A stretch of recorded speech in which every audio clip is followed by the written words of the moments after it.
Olá, meus queridos, sejam muito bem-vindos a mais um encontro da nossa jornada de volta para casa. Hoje a gente vai ver a lição 73, que diz: é minha vontade que haja luz.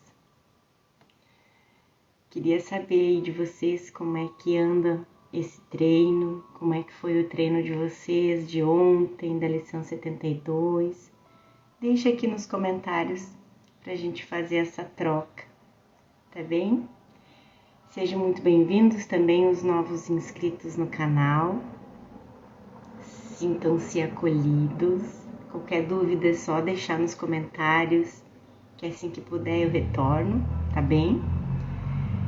E esse caminho é um caminho sem volta, é um caminho que até estava conversando com a minha filha, que esse caminho, ele é obrigatório, como já diz no início do livro, e que a única coisa, a nossa escolha é quando que a gente vai decidir fazer esse caminho, né, de volta para casa, porque a nossa verdadeira natureza mesmo é espírito. Por isso que a gente se sente tão fora desse lugar aqui. Eu lembro que durante muito tempo na minha vida, eu inclusive dizia que eu não via lugar nesse mundo aqui para mim. Parecia que não tinha lugar aqui, que eu não conseguia me encaixar com nada, sabe? Eu não entendia muito bem o que era, mas agora eu posso entender aquele sentimento de sentir que não tem lugar aqui nesse mundo, porque não há mundo. Então, queridos, vamos lá para a nossa lição de hoje, que Jesus continua falando sobre as mágoas. Esse treino para mim tá bem intenso, mas eu entendo a necessidade da gente olhar para isso, da gente olhar para a mágoa, para a gente olhar que a gente continua, sim, acreditando que a gente sente ódio, que a gente sente mágoa, que a gente sente rancor. A gente acredita, olha essa frase que me veio hoje de manhã, eu ainda acredito que eu sinto ódio. Eu ainda acredito que eu sinto raiva.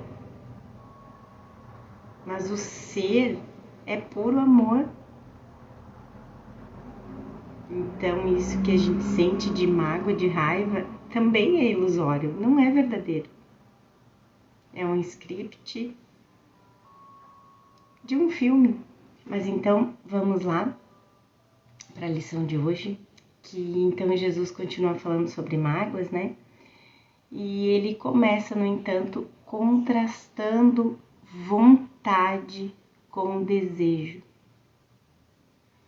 Uma distinção que é explicada mais plenamente no texto, no capítulo 7, que fala: o ego deseja, o espírito quer. Por isso, lembra daquela última lição 71, se não me engano, que a gente faz aquele exercício de perguntar o que você quer que eu faça, onde que você quer que eu vá, o que você quer que eu diga e a quem. Essa é uma oração, é uma meditação muito poderosa, porque a gente começa a ter consciência que a maioria das coisas que a gente acha que tem vontade são desejos do ego. E é muito necessário que a gente diferencie, que a gente deixe o ego de lado e a gente ouça só a vontade de Deus, porque é a nossa vontade também. Hoje estamos considerando a vontade que compartilhas com Deus. Essa não é a mesma que se manifesta nos desejos vãos do ego, de onde surgem a escuridão e o nada. O desejo vão do ego é o de ser separado da vontade de Deus. Um ser individual à parte da sua unicidade viva. Desse desejo ilusório surgem o nada e a escuridão. Primeiro, o sistema de pensamento de pecado, culpa e medo do ego. Depois, o mundo. A vontade que compartilhas com Deus tem em si todo o poder da criação. Os desejos vãos do ego não são compartilhados, portanto, não têm nenhum poder. Esses desejos não são vãos no sentido de que podem fazer um mundo de ilusões no qual a tua crença pode ser muito forte. Mas, de fato, são vãos em termos de criação. Não fazem nada que seja real. Esses são os desejos do ego. E a gente acredita neles tanto quanto a gente acredita no corpo. Mas não é porque a gente acredita que seja real, né? Os desejos vãos do ego não têm poder na realidade, mas certamente têm dentro do sonho. No nível da verdade, o ego é absolutamente nada, mas dentro do seu próprio sistema de pensamento, ele é muito poderoso. Afinal, ele acredita que destruiu o céu. No entanto, pelo fato do ego estar por conta própria, falta-lhe o poder da unicidade do céu, que é o poder da criação. O poder do ego de criar erroneamente só pode fazer ilusões, portanto ele é vão. E também não dura, né, gente? Ele é algo momentâneo, transitório, que pode acabar. Ilusões acabam a qualquer momento. Então ele diz aqui que ele mencionou acima que no texto Jesus faz a mesma distinção, né, de desejo e vontade. Aqui está um trecho desses comentários lá do capítulo 7. Deus exerce a própria vontade. Ele não deseja. A tua vontade é tão poderosa quanto a de Deus, porque é a vontade de Deus. Os desejos do ego não significam coisa alguma, porque o ego deseja o impossível. Podes desejar o impossível, mas só podes exercer a tua vontade com Deus. Essa é a fraqueza do ego e a tua força. Desejos vãos e mágoas são parceiros e coautores em retratar o mundo que vês. Os desejos do ego deram origem a ele e a necessidade que o ego tem de mágoas. É o alimento dele, né? Culpa, medo, mágoa, é alimento do ego, as quais são necessárias para mantê-lo. Povoam esse mundo com figuras que parecem atacar-te e exigir um julgamento justo. Essas figuras vêm a ser os intermediários utilizados pelo ego no tráfico de mágoas. Ela se interpõe entre a tua consciência e a realidade dos teus irmãos. Ao contemplá-las, não conheces nem os teus irmãos e nem o teu ser. Ser com S maiúsculo, né? Quando Jesus fala sobre retratar o mundo que vemos, ele não quer dizer que existe um mundo lá fora que nós simplesmente percebemos de forma errônea. Ele está falando do mundo da percepção que nós vemos. Não é apenas que vemos por causa dos nossos pensamentos errôneos.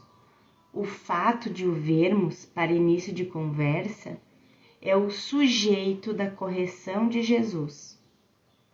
O mundo da percepção, o sistema ilusório daqueles a quem a culpa enlouqueceu, foi feito pelo desejo de proteger a decisão de nossas mentes de serem separadas. E a dinâmica de projeção que conseguiu isso também é utilizada para proteger a projeção original. Protege todo o sistema de separação, para que a gente não desconfie que todas essas cenas que a gente vivencia aqui e que nos geram mágoas e raiva, a gente fica preso na forma, dando justificativas. Eu tô com raiva por isso, que ele me fez isso, porque ele me disse aquilo. Tô com raiva porque ele fez o que deixou de fazer. E a gente se prende na forma, nas ilusões, nas cortinas de fumaça, e a gente não volta para a mente. Isso que eu queria perguntar para vocês aqui, como foi a lição de vocês ontem, naquela parte que Jesus ensina da gente perguntar: Pai, o que é a salvação? Era essa a nossa meditação de ontem, né? Pai, o que é a salvação? Eu não sei. Me ensina o que é. E aí ele pede pra gente dar um minuto de silêncio, porque a resposta vai vir. Eu queria saber de vocês o que veio.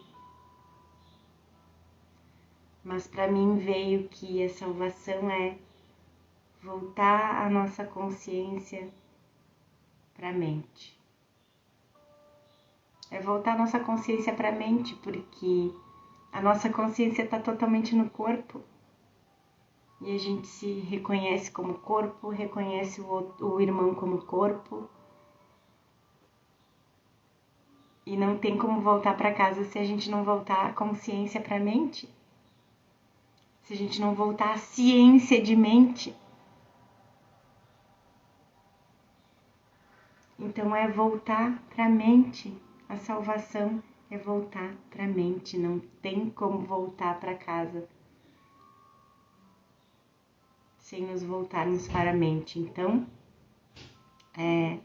nossas mágoas contra os outros, as projeções secundárias, se você preferir, perpetuam o sistema ilusório de separação por mantê-los separados de nós, ao mesmo tempo em que os mantém como pecadores que merecem punição. Tudo isso, os relacionamentos de amor e ódio especial, que são o pão com manteiga do ego, continuamente ataca a nossa realidade e a de nossos irmãos como Cristo, o Filho único de Deus, indiferenciado e indiviso. Nosso especialismo os veste com a escuridão das nossas necessidades e exigências, ocultando a luz que nos une a todos como um ser. A tua vontade está perdida para ti nessa estranha negociação, em que a culpa é comercializada de lá para cá e a cada troca aumentam as mágoas. Será que tal mundo poderia ter sido criado pela vontade que o Filho de Deus compartilha com seu Pai? Deus teria criado o desastre para o seu Filho? A criação é a vontade de ambos, juntos. Deus criaria um mundo que matasse a Ele mesmo? Mais uma vez, Jesus não está falando de um mundo no qual existe morte física, desastres de avião ou outras ocorrências desastrosas. Ele está falando de um mundo físico. Ponto final. Porque aí logo o ego quer nos ludibriar de que Deus não é o responsável pelas catástrofes, pelos acidentes, que isso é a mão do homem que faz, né? Então, é meia ilusão só. Faz que a gente acredite que seja meia ilusão só, porque Deus não faria isso com seu filho, não, né? Não inventaria doenças, todas essas historinhas aí. Não, ele não está falando disso, que não existe isso. Ele está dizendo que não existe mundo físico e ponto final. Não existe coelhinho, cachorrinho, gatinho, floresta amazônica, canyons, natureza exuberante, maravilhosa. Um mundo maravilhoso de alegria e felicidade. Nem bom, nem ruim, nem com alegria e felicidade, nem com dor e morte. É isso que ele está dizendo aqui. O mundo da percepção é o mundo da dualidade, o mundo dos relacionamentos especiais, no qual cada parceiro barganha com o outro por alguns fragmentos de especialismo. Cada um busca dar bem pouco e receber tanto quanto possível em troca. Essa forma estranha e não natural de se relacionar, um ser egóico tentando negociar com outro ser egóico pelo que é, no final das contas, sem valor. É retratada bem explicitamente nessa passagem de A Escolha da Completeza, do capítulo 16. O mais curioso de tudo é o conceito do ser que o ego apregoa no relacionamento especial. Esse ser, o ego, busca o relacionamento para se tornar completo.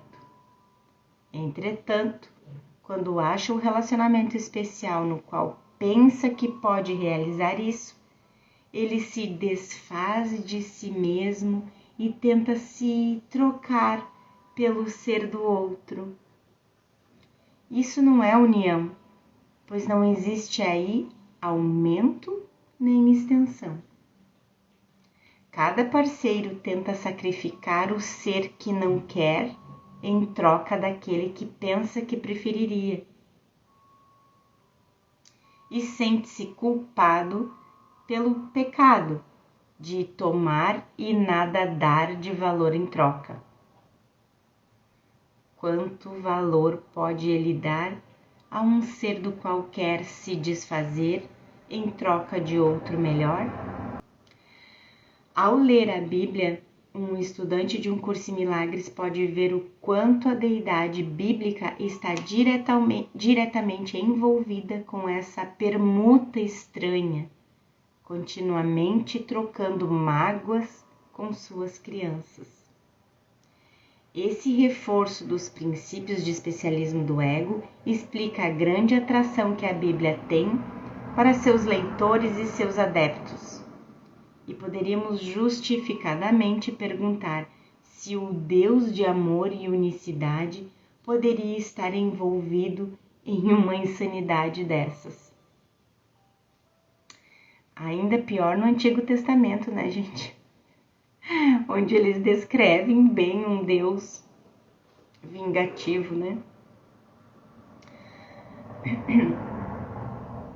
Hoje tentaremos mais uma vez alcançar o mundo que está de acordo com a tua vontade. Nele está a luz, porque não se opõe à vontade de Deus. Esse mundo não é o céu, mas a luz do céu brilha sobre ele. A escuridão dissipou-se os desejos vãos do ego foram afastados. Mas a luz que brilha sobre esse mundo reflete a tua vontade. Portanto, temos que procurá-la em ti. Ainda não é o céu, né, gente? Mas a luz do céu brilha sobre ele. Esse é o mundo real. Embora ainda seja uma ilusão, no entanto, reflete a realidade do céu, pois não se opõe à vontade de Deus de forma alguma. A gente já viu, a gente está num processo, a gente está numa escadinha, degrau por degrau, para a gente não se assustar, né? Pra gente não... A gente já foge, a gente já corre, a gente já resiste, sendo tão devagar e amoroso, né? Então, por isso que a gente vai viver o sonho feliz aqui primeiro e a gente vai ver o que é o reflexo do céu aqui primeiro.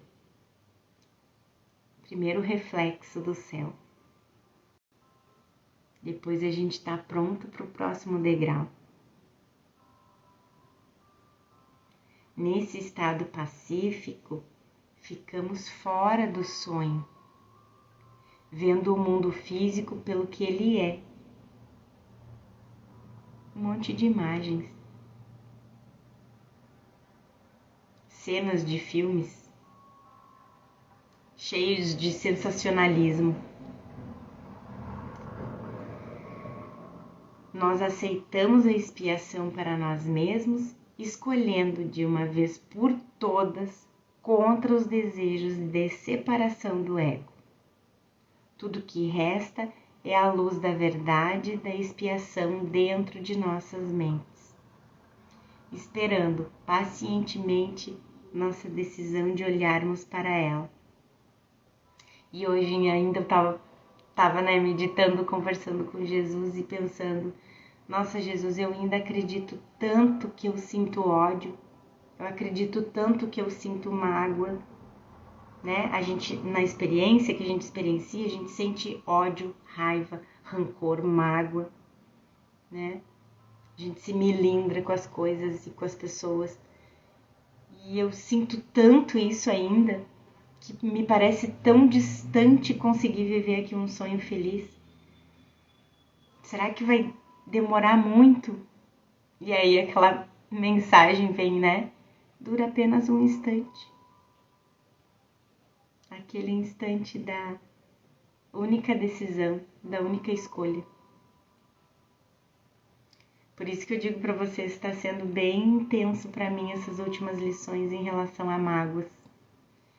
E a gente não tem consciência, gente. Quem diz que não guarda mágoas, aí, nossa, não tem noção do quanto que tem de mágoa escondida por baixo do tapete. É porque a gente ainda resiste e não quer ver.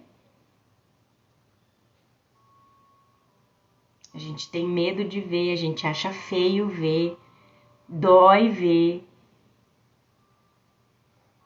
Mas tudo é a nossa percepção. É como a gente percebe o que está vindo debaixo do tapete, né? Então a gente pede para o Espírito Santo para perceber isso tudo com ele, com a visão dele. Porque daí a gente para de dar a realidade para essas sombras, né? Então por isso que eu disse, eu ainda acredito que eu tenho raiva, que eu tenho mágoa, que eu tenho ódio. Eu acredito, mas de verdade isso não existe. Só que a nossa crença é poderosa. Ele falou aqui recém. O mundo é ilusório, mas a nossa crença de que ele é verdadeiro é muito poderosa. E é para isso que a gente tem que olhar, para que a gente consiga desfazer, né? Voltando para a lição aqui, o teu retrato do mundo só pode espelhar o que está dentro de ti. Nem a fonte da luz, nem a das trevas podem ser encontradas do lado de fora. Tá tudo na mente. As mágoas escurecem a tua mente e olhas para um mundo escurecido. O perdão dissipa a escuridão. Reafirma a tua vontade e permite que olhes para um mundo de luz. A verdade e as ilusões estão ambas dentro de nossas mentes, não do lado de fora, como o ego quer que acreditemos. Então, é aquilo. O que é a salvação, Pai? Eu não sei, me ensina. Essa ideia é mais do que familiar para nós a essa altura.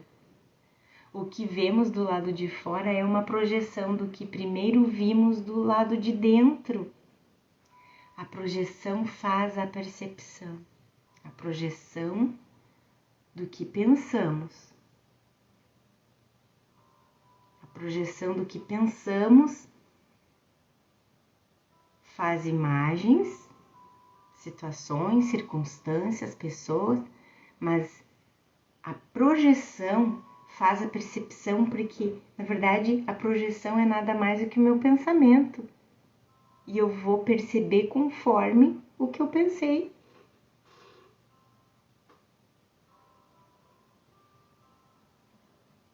Se nós quisermos ver a luz do lado de fora, precisamos primeiro vê-la do lado de dentro. Primeiro precisamos ver a luz do lado de dentro se a gente quiser ver do lado de fora. Não tem outro caminho. O que não podemos alcançar sem atravessarmos a escuridão. É isso. Não podemos alcançar sem atravessar as nuvens, sem atravessar a escuridão, sem caminhar os degrauzinhos, subir a escadinha. Não tem outro caminho. O perdão, o desfazer da culpa da mente é, portanto, o meio de alcançar esse resultado feliz e repleto de luz. Os reflexos do céu aqui, né? Enfatizamos repetidamente que a barreira das mágoas é facilmente transposta e não pode se interpor entre tu e a tua salvação. A razão é muito simples. Realmente queres estar no inferno? Realmente queres chorar e sofrer e morrer? A barreira é facilmente ultrapassada porque consiste de nada além de nossa decisão de estarmos no inferno da separação e do ataque. É aquele único instante de decisão nas nossas mentes. Uma vez que Jesus ensinou que todo sofrimento, até mesmo a morte, veio dessa decisão. Então a resposta é muito simples. Mudemos nossas mentes e perdoemos, aceitemos a expiação para nós mesmos. Comecemos a perdoar nós mesmos. Porque quem não se perdoa jamais vai perdoar o irmão. Esquece-te dos argumentos do ego que buscam provar que tudo isso é realmente o céu. Tu sabes que não é assim. Não podes querer isso para ti mesmo. Há um ponto além do qual ilusões não podem ir. Em outras palavras, ilusões nunca vão nos tornar felizes. Temos que aceitar essa afirmação como um fato, antes de podermos querer pedir a ajuda de Jesus. Sim, porque se a gente não olhar para as ilusões com aquela pequena disponibilidade de não quero mais ilusões. Se a gente não tiver essa disponibilidade, a gente nem vai pedir ajuda para Jesus mesmo, né? Se pedir, não é sincera, então nada vai acontecer. As ilusões do especialismo certamente podem nos trazer prazer e felicidade, mas eles nunca podem durar, porque nossos relacionamentos especiais não foram feitos para durar. Esse é o ponto além do qual ilusões não podem ir. Por que iríamos querer buscar o que inevitavelmente vai falhar conosco? Jesus repetidamente volta a esse ponto. Uma vez que seu apelo é o que ele espera que um dia vá nos afastar do inferno.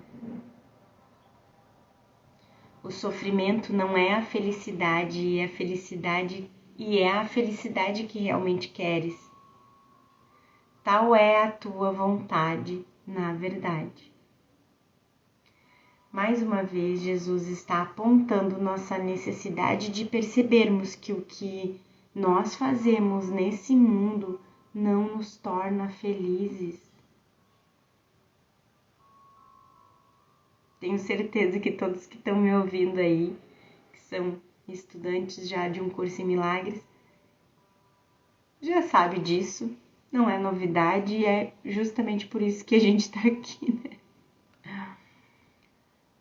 A menos que possamos aceitar isso, de que nada do que a gente faça nesse mundo vai nos fazer feliz, e aceitar que nada do nosso especialismo vai acabar com nossa dor ou nos trazer alegria, não vamos pedir sua ajuda. Pelo menos não sinceramente, é isso que a gente estava falando, né? Não sinceramente. Enquanto a gente continuar iludido de que o mundo é maravilhoso, né? Que tem os seus percalços que acontece com todo mundo, mas que o mundo é maravilhoso. Enquanto a gente estiver nisso, a gente vai fazer uns pedidos não sinceros para realizar desejos e mais ilusões aqui dentro do sonho, né? E ainda quanto mais a nossa crença de que o mundo é maravilhoso se perpetua nesse sistema, a gente conquista. E aí a gente acha que Deus nos abençoou, conquistando mais um cargo mais elevado, uma casa melhor, um carro melhor, um melhor status na sociedade. Então a gente vai confirmando a crença de que o mundo é maravilhoso, mas é transitório, porque a culpa está lá na mente. E aí daqui a pouco a pessoa sofre acidente, perde fortunas, perde alguém da família, porque a culpa está lá. De alguma maneira, querendo que a mente certa não deixa de existir, mesmo que a gente esteja iludido, né? Então algo lá no fundo está dizendo para essa pessoa que isso não é real. Ela só não quer ver, mas chega um momento para todos.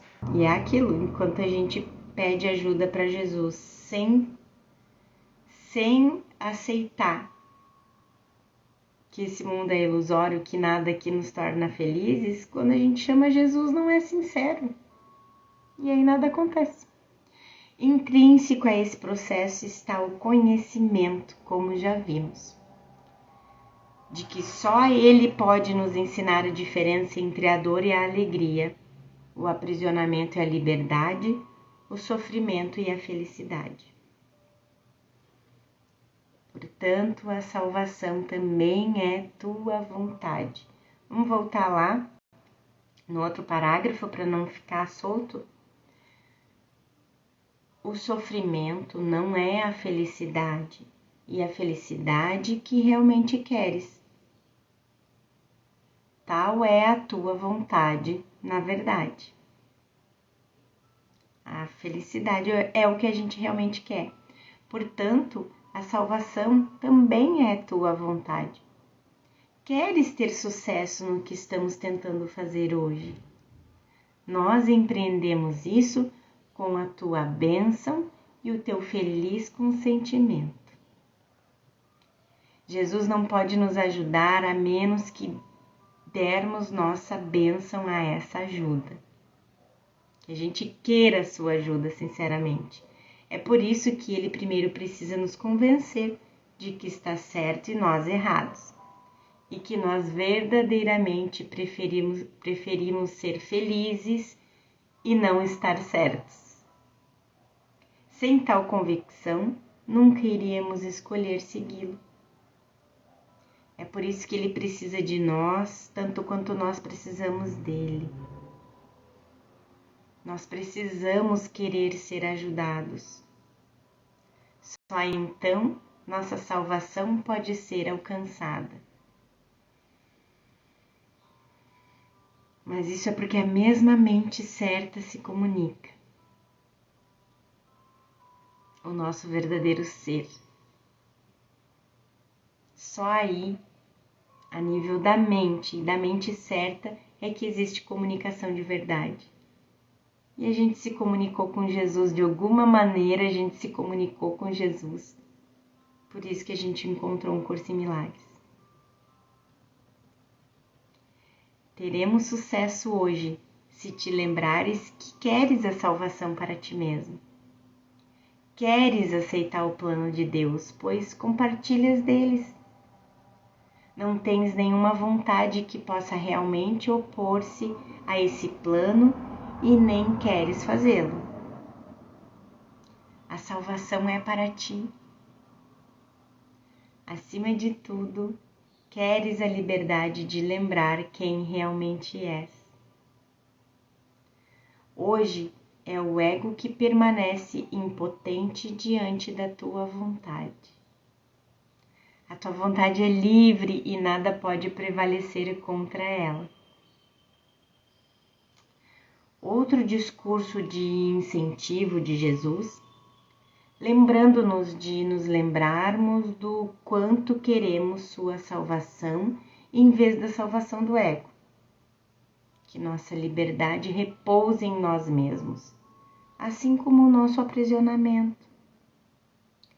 Quando formos tentados a esquecer, ele nos lembra de que não importando o quanto o ego pareça ser poderoso, externa e internamente, ele não pode ter poder sobre nós, a menos que escolhamos deixar que tenha,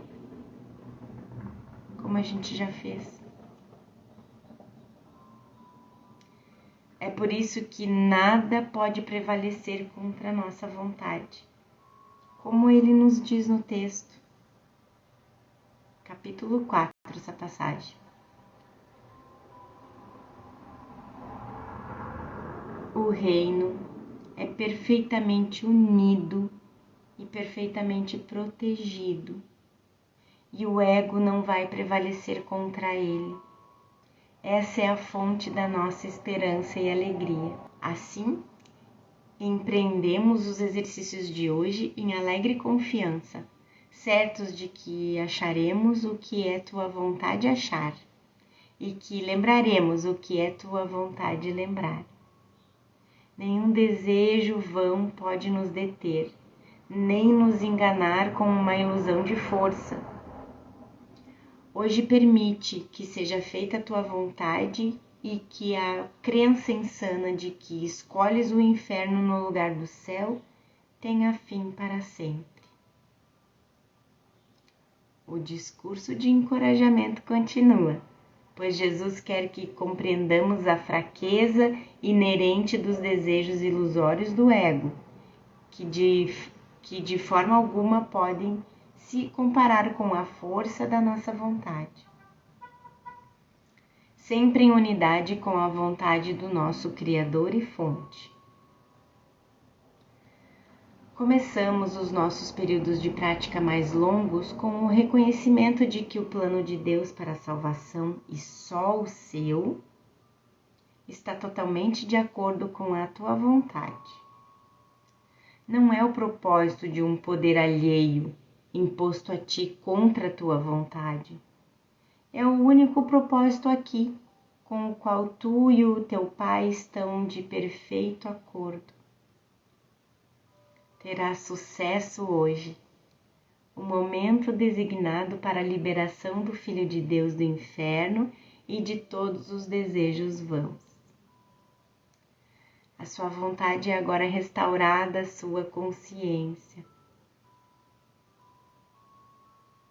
A vontade de Deus, é agora restaurada à sua consciência. Nesse dia mesmo, Ele está disposto a olhar para a luz em si próprio e a ser salvo. Jesus nos pede para colocarmos em prática o que Ele tem nos ensinado, a pensarmos seriamente durante os períodos longos de prática do dia sobre nosso equívoco de pensarmos que iríamos querer, ainda que pudéssemos, nos opor à vontade de Deus. Ainda que pudéssemos, então quer dizer, a gente não pode.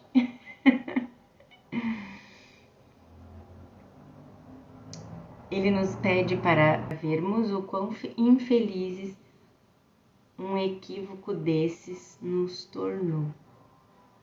Equívoco de acreditar que a gente poderia se opor à vontade de Deus.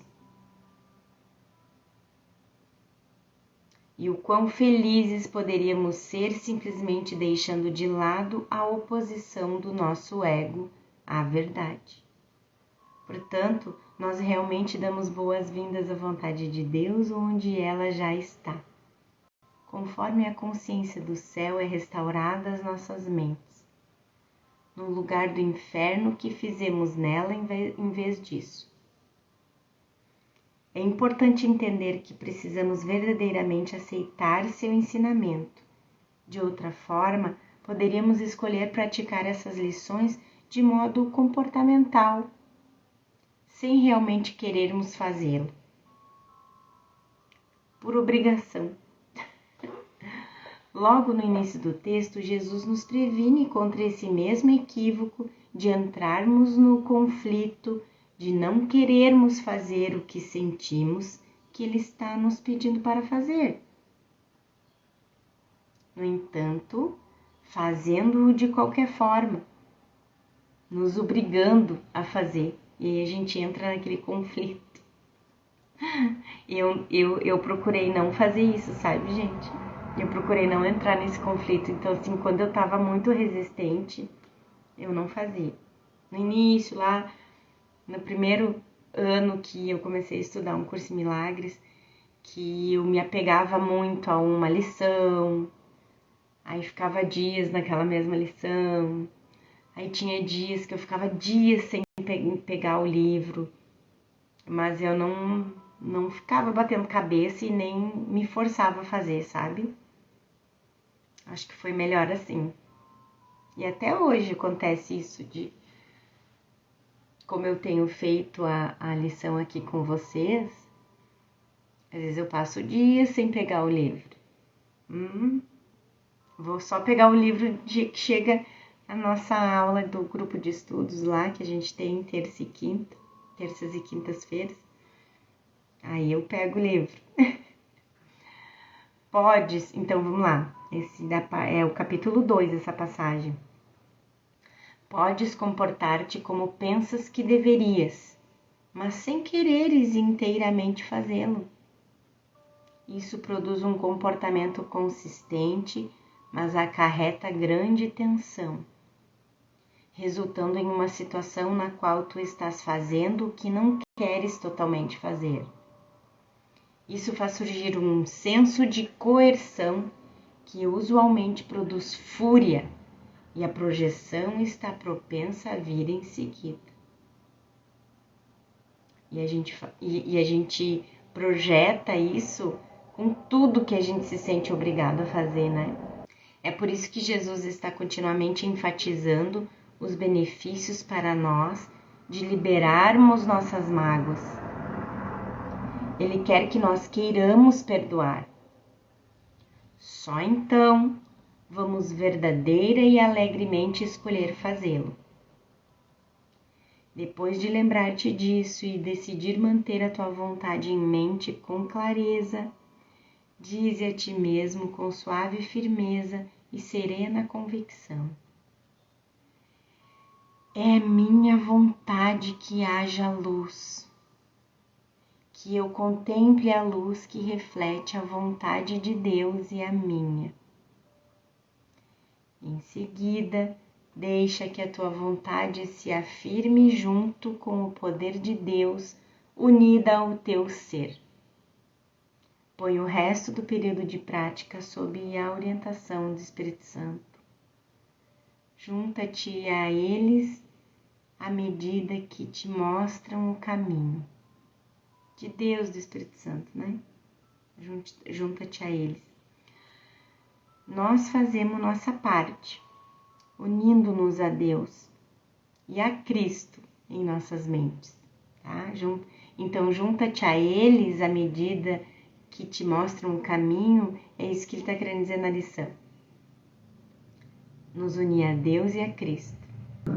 Isso permite que nossa vontade unida brilhe através de nós, abraçando a filiação na unicidade do amor. Esse processo de refletir a vontade de luz da criação, a essência da cura, encontra expressão amorosa no princípio final dos trabalhadores de milagres, conhecido de muitos estudantes de um curso em milagres como a oração para a salvação.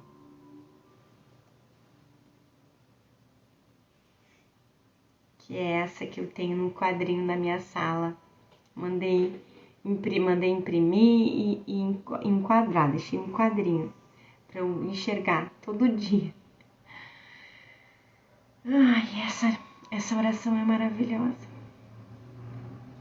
Vamos fazê-la juntos? Está no capítulo 2. Eu estou aqui só para ser verdadeiramente útil.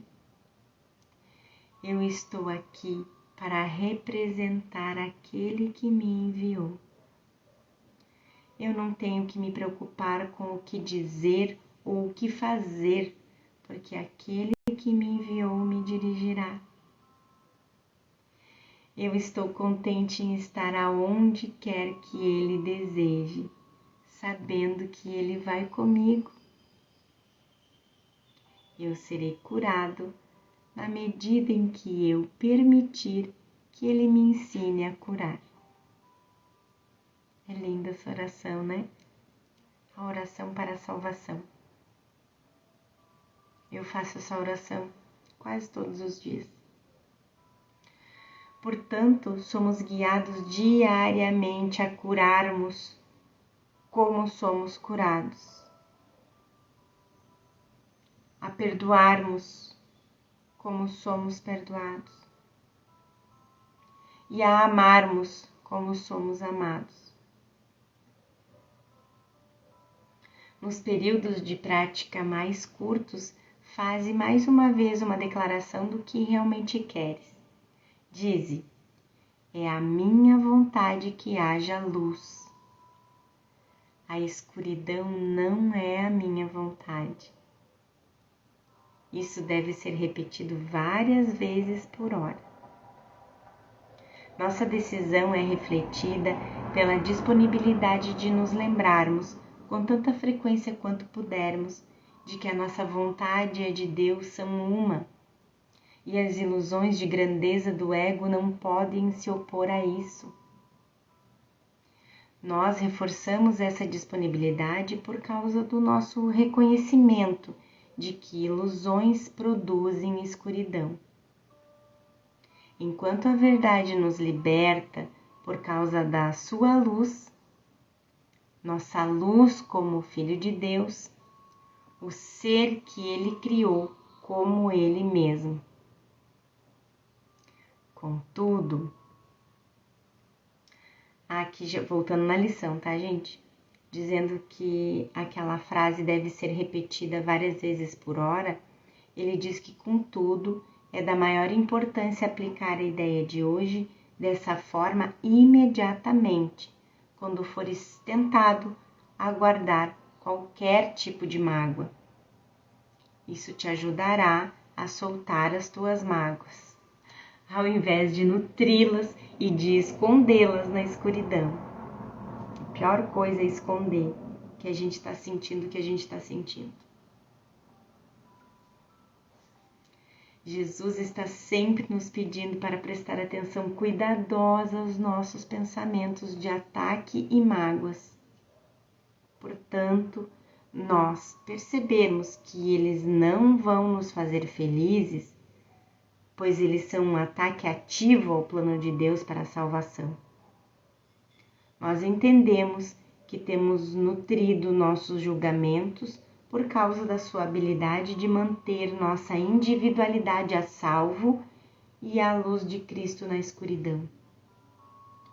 E que o custo para nós de nutrirmos tais defesas foi grande demais.